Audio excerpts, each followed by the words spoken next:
Often when you're first making the decision to purchase a home, you're going to hear the term pre-approval. You might hear your friends talk about it, your bank might be suggesting that you get pre-approved, or maybe you've been to an open house and the realtor asks you, are you currently pre-approved? Today, in this video, I want to talk about what a pre-approval is and why it's so important to get pre-approved before looking at homes.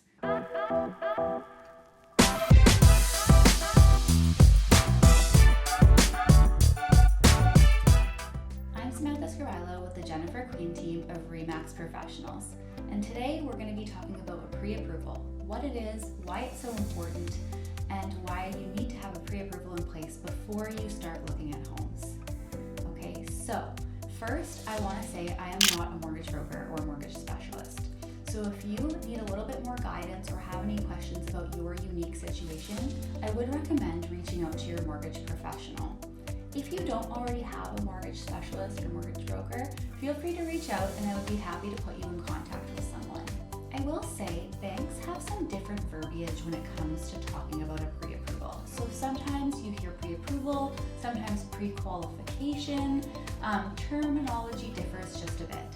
Just know when I'm talking about a pre-approval, I'm talking about a pre-approval letter. So you have gone to your mortgage specialist, you've provided them with required documentation, so things like employment history, T4s, they're looking at your credit score, things like that.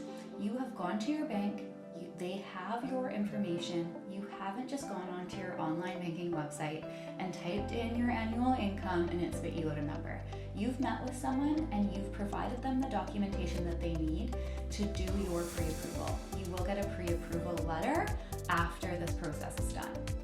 So many people don't understand that when purchasing a home with mortgage financing, there's two parts to it. So the first part of it is going to be the pre-approval process. So the first part of it, they're looking at you. So you're providing them things like your T4s, your employment history, maybe letter of employment, not uncommon that they need bank statements, things like that. They're looking into you. They're analyzing you and how much will the bank lend you based on things like your employment history, credit score, things like that. So the bank is giving you the stamp of approval that you're going to be approved up to this dollar amount. That's the first part of it, that's the pre-approval. The second part of it is going to be the bank is going to look at the home. So the second part actually can't be done until you have an accepted offer to purchase.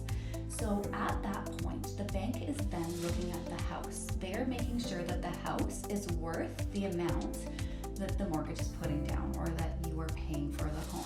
They do this so that if you were to default, they know that they're protected because the home is worth what they are lending you. When you get a pre-approval, you're doing the first part in advance. This way, when you find a property that you love, you want to make an offer on, you're not scrambling to find all of your documentation so that they can do the first part. It makes the offer process a lot smoother. Another thing I will mention that people often don't realize that a pre-approval does expire. This is very important, especially in the landscape that we are in currently.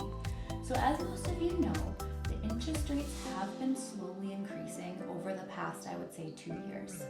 So if you had a pre-approval last year, it might look a little bit different this year, just because of that rate increase.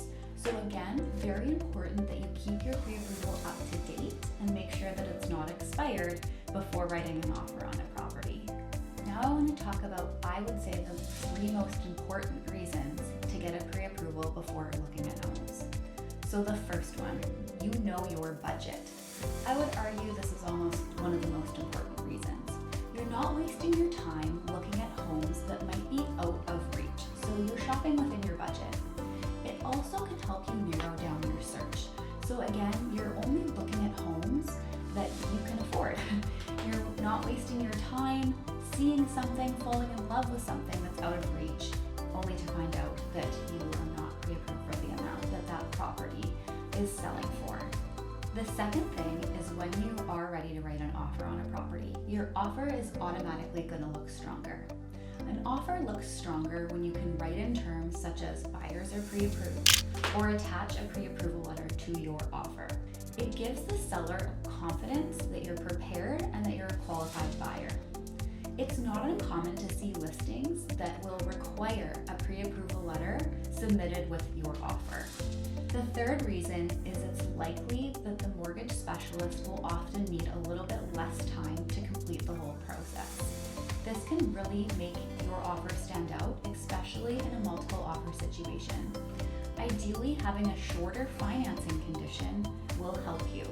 So if you can write in a financing condition that's shorter because you've already done the pre-approval part up front, your offer is going to look stronger than someone who has not, and they are going to have to write in a longer financing condition because they don't have all of their documentation in and ready.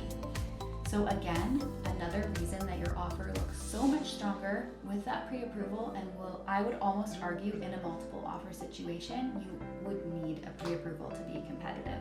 For all the reasons that we've discussed, this is why I always tell my buyer clients that the first step in the home purchasing process is getting that pre-approval in place. Like I said, you're going to be a prepared buyer, you're going to be ready when you find something that you love, and you're going to be shopping within your price range. Once again, I'm Samantha Scrivillo with the Jennifer Queen team of RE/MAX Professionals. If you have any other questions about the pre-approval process or the purchasing process in general, feel free to reach out. Thanks again for watching this video today.